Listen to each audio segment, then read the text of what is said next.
Hi, I'm Sybil, founder of Care for Crohn's Foundation, and I'm here with Cool, super producer of Cool and Dre, and he's going to be telling us about his experiences with having Crohn's disease and how he basically copes with it and lives his life as normal as possible with Crohn's. Now, Cool, how long have you actually had Crohn's disease, or been diagnosed, I should say? As far as I've known, I've been rocking with Crohn's for about 15 years.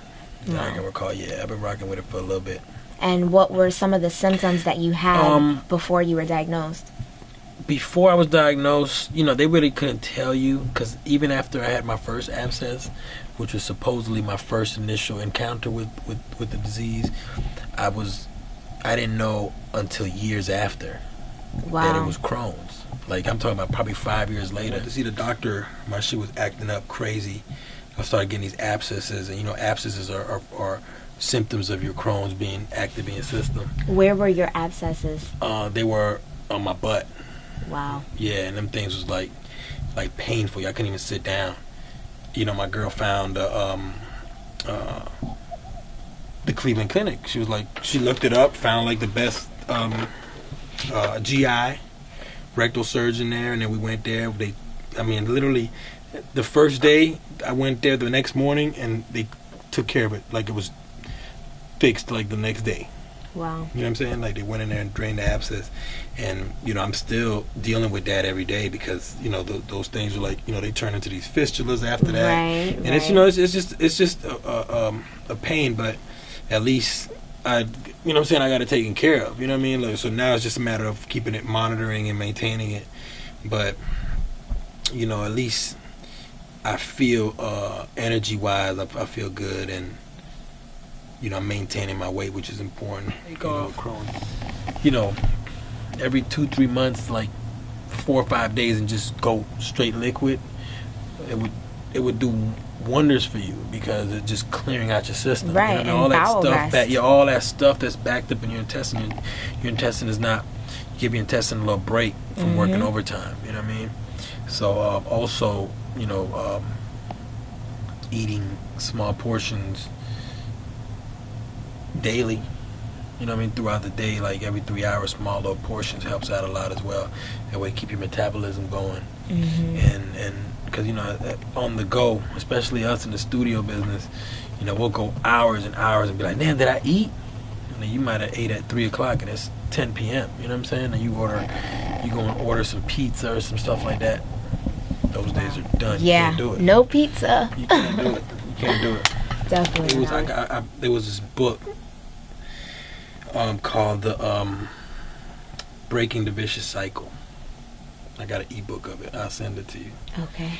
So this book, I was medication free for a year without this book. I went on the diet for 6 months, and my first week into the diet, my symptoms cleared up, and I started, the pain went away, like literally, like within the first week. So I kept it up, right, as best as I could, for a good 6 months, and then life catches up to you and work, and you start falling back. You start slacking. You know what I'm saying? So you instead of eating, which you're supposed to, you eat when you ain't supposed to, and then you go 2-3 days and you mess around again, and you ain't resting. Because from my experience with Crohn's is 3 things give you flare-ups.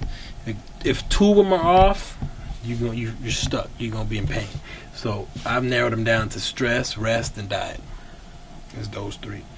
If one of them is off, you'll be able to function okay. You know what I'm saying? Right. If it ain't off too bad. But if 2 of them are off, even slightly, you're finished. So if your diet is bad and you're stressed, you're gonna be in pain. And if you're if you're not resting and you're stressed out, you definitely got problems. Are you on anything? Yeah, I'm on Humira, which is not working anymore. Yeah, I stopped it. Humira was one of those. What'd you stop? I've been stopped. I'm sorry, I didn't know. It's fine. It's fine. I remember I was on it for like 6 months. Yeah, almost like a year, and I was like, couldn't take it. It would just have me. What made me stop was I went a whole week where I didn't sleep. With the Humira. I was up a whole week. Like, literally, I would lay down at night and I would be up the whole night. And I was like, so I called the doctor up. I was like, yo, I ain't sleep in a week. He's like, well, it ain't the Humira. I'm like, what you mean it ain't the Humira? It's one of the side effects. No sleep. That thing has like, the side effects on that thing is like reading a newspaper. That's how much side effects it has.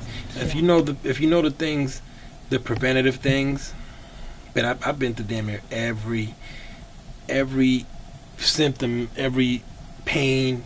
Like even my boys is like, man, cool, you got a high pain tolerance, because that shit is painful. You know what I mean? I can imagine. Active, like I was under the knife in 2005. I went under the knife and they took out 18 inches of my small intestine. So I've already been in surgery. You had one surgery? Yep. Me too. Back in 2009. Yep. I had mine. Yeah. So what it is I the doctor that did the surgery was like, look, man, you young, you shouldn't have had to go under the knife this early. He's like, you should really consider like going, being real strict, because you don't want to end up. There's only so much of your intestine they can remove. Right. So your Crohn's is in your ileum, in your small intestine, but you also have perianal. Yep. So do I as well. I haven't experienced any fistulas, but I have experienced the abscesses. I have a skin tag, a rectal skin tag. I did. Yeah, I know exactly. So you lived it, man. I mean, there's millions of people out there that have it, and there's the hardest thing is discipline. You know what I mean? With anything. How do with the business that you're in? Let the people know. Actually, what do you do? I had to make. There's, the last year August is when I had the last abscess that I had, and I'm still dealing with it today. Like just the post-op effects of it. You know what I'm saying? Maintaining it. Like today alone, I had an appointment because I have a ceton. You know what I'm saying? You know what the ceton is? Where there's like a line that keeps that area draining. You know what I mean? They let you drain. That's the fistula drain out. I've heard you know what I'm saying? That, So they monitor it. So the data doctor was like, it looks great. You know what I mean? Keep doing what you're doing. You know what I mean? Because the area's healing out fine, but the fistula sometimes they don't heal. They'll stay there forever. Yeah. And the thing is, where the area is, they don't want. There's a very high risk of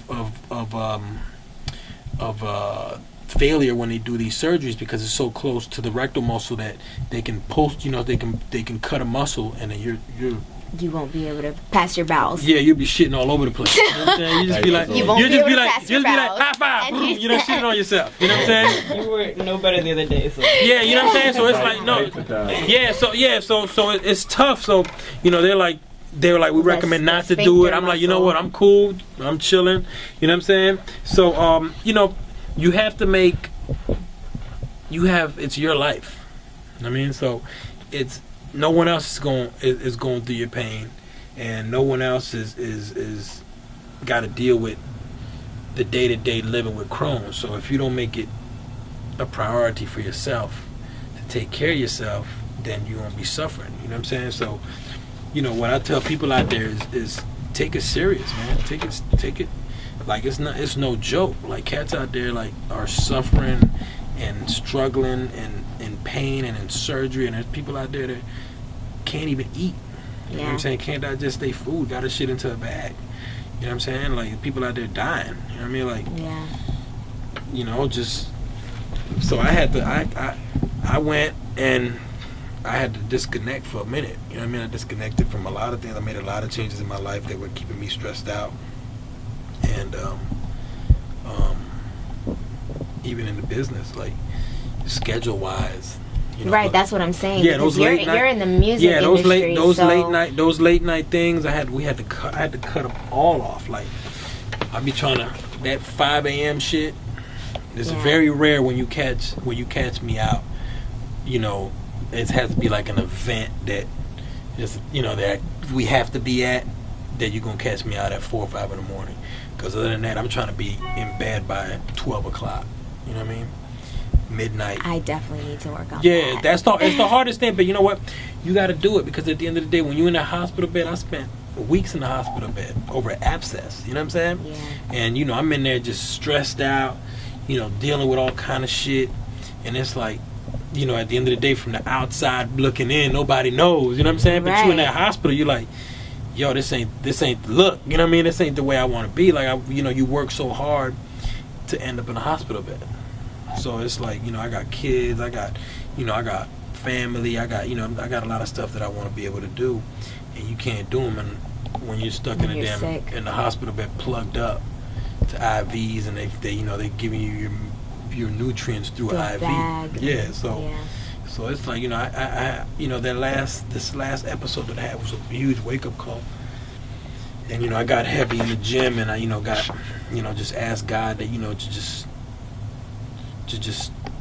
thanking Him for healing me. You know what I mean? Because I feel like I'm healed. You know what I mean? Right. And that's, you got to just have that attitude, but you also can't abuse your body. You know what I mean? Like the foods you know you can't eat, don't mess with them.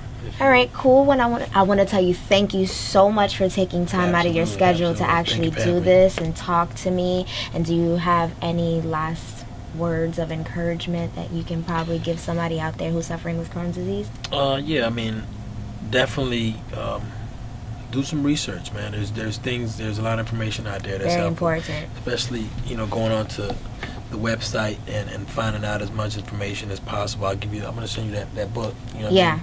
And just pass it on. You know what I mean? Right. You ain't gotta buy it, man. That's an old book, man. Just bootleg that thing. Know what I'm saying? But, you know, I got the digital copy of it. It saved me. You know what I mean? Like, it had me, you know, straight for a while. And so I mean, words I can give y'all is have some discipline, man. It's your body. You know what I mean? No one else is suffering with the pain but you. Right. You know, you're the one at night can't sleep. You're the one dealing with, you know, the stomach pains and going to the bathroom and you know, in the hospital and suffering. You know what I mean? Right. So do something for yourself. It's your life. You know what I mean? I've chosen to make a change in my life, and we have a hectic lifestyle where we're dealing with people every day.